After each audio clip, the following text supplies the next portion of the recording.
मुरादाबाद के एशियन विवेकानंद अस्पताल में 80 वर्षीय महिला का सफलतापूर्वक इलाज पर ओरल एंडोस्कोपिक म्यूट्रोमी विधि द्वारा किया गया। यह एक अत्याधुनिक तकनीक है जिसका उपयोग एसोफेगस से संबंधित समस्याओं के इलाज के लिए किया जाता है, विशेषकर अक्लासिया नामक स्थिति में। अक्लासिया एक दुर्लभ विकार है जिसमें अन्न नालिका और पेट के बीच की मांसपेशियां संकुचित हो जाती हैं, जिससे मरीज को भोजन निगलने में कठिनाई होती है। POEM एक न्यूनतम इन्वेसिव प्रक्रिया है जो ओरल एंडोस्कोपी की मदद से की जाती है। इस तकनीक में पेट और अन्ननालिका के बीच की मांसपेशियों को आराम देने के लिए एक छोटा चीरा लगाया जाता है, जिससे मरीज को बिना किसी बड़े ऑपरेशन की राहत मिलती है। इस तकनीक के माध्यम से मुरादाबाद के इस अस्पताल ने एक महत्वपूर्ण सफलता हासिल की, जो बुजुर्ग मरीजों के लिए एक बड़ा वरदान साबित हो सकती है। इस उपचार के बाद मरीज की स्थिति में उल्लेखनीय सुधार हुआ है और उन्हें बिना किसी प्रमुख जटिलताओं की स्वास्थ्य होने की उम्मीद है।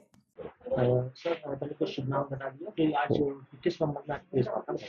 या नमस्ते, मेरा शुभ नाम है डॉक्टर सुदीप चक्रवर्ती।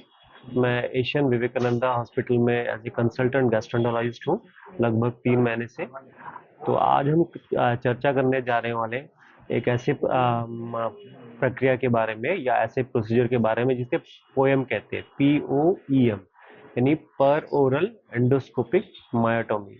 ये बहुत ही स्किलफुल प्रोसीजर है जो कि अभी तक पूरे मुरादाबाद जिले में कभी किया नहीं गया है। पोएम प्रोसीजर आमतौर पे उत्तर प्रदेश में आपके बड़े शहर जैसे मेरठ हो गया, गाजियाबाद हो गया, नोएडा हो गया या फिर दिल्ली में ही होता था। मुरादाबाद में इसके पहले कभी नहीं हुआ। तो एक्चुअली मैं आभारी हूँ शीला देवी जी का कि उन्होंने मुझ पे भरोसा जताया और वो इस जटिल प्रक्रिया प्रोसीजर को यहाँ पे मुरादाबाद में करने का हमें अवसर दिया। बेसिकली जो पोएम प्रोसीजर है वो किया जाता है एक बीमारी के लिए जिसका नाम है एक्लेजिया कार्डिया। तो एक्लेजिया कार्डिया होती क्या है, जो हमारे खाने के जो फूड पाइप है, खाने का जो पाइप है वो और हमारी पेट की जो थैली है जिसे स्टोमक कहते हैं, जो स्टोमक और जो फूड पाइप है उसका जो जंक्शन है वो बहुत ही टाइट हो जाता है। जब आप जब घूंट भी भरते हैं तब देखिए, आप जब घूंट भरेंगे तो हमारे खाने के पाइप जो है वो ओपन होना चाहिए और अलाउ करना चाहिए जो भी सलाइवा वगैरह हो गया उसे स्टोमक में पास करने के लिए। तो सिमिलरली जब हम लोग खाना खाते हैं, चाहे वो लिक्विड हो या सॉलिड हो, ये क्या होगा, जैसे ही हमारे फूड पाइप में आएगा, फूड पाइप एक सिग्नल देगा कि जो हमारे फूड पाइप और स्टमक की जो जंक्शन है उसे रिलैक्स करना चाहिए, ठीक है, तभी खाना जा पाएगा। तो इसे कहते हैं एलियस रिलैक्सेशन फेज। तो ये जो बीमारी है एक्लेजिया कार्डिया, इसमें एलियस रिलैक्सेशन जो है वो नहीं हो पाता उचित ढंग से। इस वजह से क्या होता, खाना फूड पाइप से स्टमक में नहीं जा पाता और फूड पाइप में ही जमा होने लगता। तो यूजुअली पेशेंट को क्या होता है, पेशेंट खाते हैं खाना खाने की पाइप में ही रह जाती है, 2 दिन 3 दिन का खाना रहता है और बाद में वो वॉमिटिंग में बाहर चला जाता है। तो शुरू में ये सॉलिड खाने से ही दिक्कत होती है, बाद में धीरे धीरे लिक्विड भी उनको नहीं जा पाता क्योंकि खाना सब तो ऊपर ही है, नीचे हमारी छोटी आंतें स्टोमक तक पहुंच ही नहीं पा रहा है। तो ऐसे पेशेंट का वेट लॉस होना सामान्य है और कई बार ये डायग्नोसिस जो है करना थोड़ा डिफिकल्ट है, तो इसीलिए कई बार पेशेंट को कई जगह दिखाना पड़ता है। जब तक कि नहीं डायग्नोसिस बनाते तब तक यूजुअली उनका 10 kg या उसके ऊपर वेट लॉस हो जाता है। ये कोई कैंसर नहीं है, हाँ, पहले भी इसका इलाज किया जाता था। तो पहले ओपन सर्जरी किया जाता था, जो हमने किया है यहाँ पे वो एंडोस्कोपिक प्रोसीजर है जिसमें ऊपरी तौर पे कोई कांट, टाका या चीरा नहीं रहता और पेशेंट जैसा हमने आप देख सकते हैं कल ही प्रोसीजर हुआ और आज हम लोग इनको छुट्टी दे पा रहे हैं। तो एंडोस्कोपिक जो प्रोसीजर है उसमें काफ़ी एडवांसमेंट आया है और उसके लिए एसेसरीज काफ़ी लगते हैं।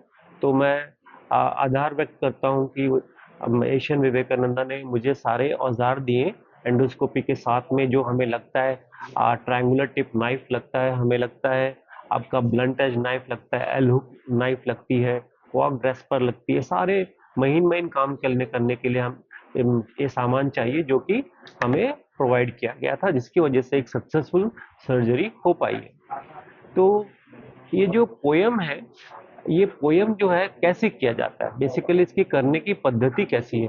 सर ये जो एंडोस्कोपी आपने करी है इस बीमारी की, ये पहली बार हुई है?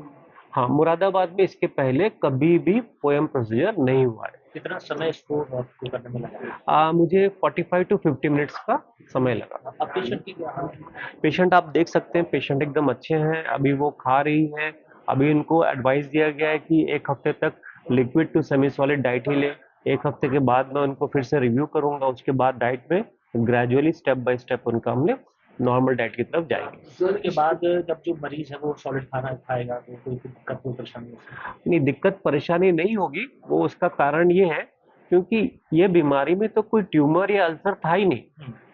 जस्ट जो नॉर्मल मसल थोड़ा कम काम करना चाहिए वो ज्यादा काम कर रहा था, तो हमने क्या किया, उनके लॉन्गिट्यूडनल मसल फाइबर्स को छोटा कट दिया, जिससे क्या होता है वो जो स्पैज्म में हो रहा था, वो अधिक काम कर रहा था, वो लूज किया हमने, और कुछ नहीं किया। क्या खर्चा है? देखिए, बेसिकली यहाँ पे तो एसेसरीज का खर्चा ही ज्यादा है, क्योंकि जो मैंने कहा टीटी के नाइफ है आपका, उसके बाद आपका एल हुक नाइफ है, क्वाक ग्रेस्पर है, फिर जो टनल से हम लोग जाते हैं वो टनल को बंद करना है, उसके लिए जो डिस्पोजेबल क्लिप्स रहते हैं, ये सब मिला के मुरादाबाद में तो मैं बोलूँगा कि दिल्ली में यूजुअली 4 लाख के आसपास लगता है, जबकि इनका हमने तो प्रोसीजर 1.3 1.4 लाख में कर दिया, ऑल इंक्लूडिंग, मतलब ऑल इंक्लूसिव दवाइयाँ, रहना, आईसीयू में चार्ज, ओटी चार्ज वगैरह सब मिला के उनको उसमें किए। कितने दिन और लगेंगे डिस्चार्ज नहीं मरीज?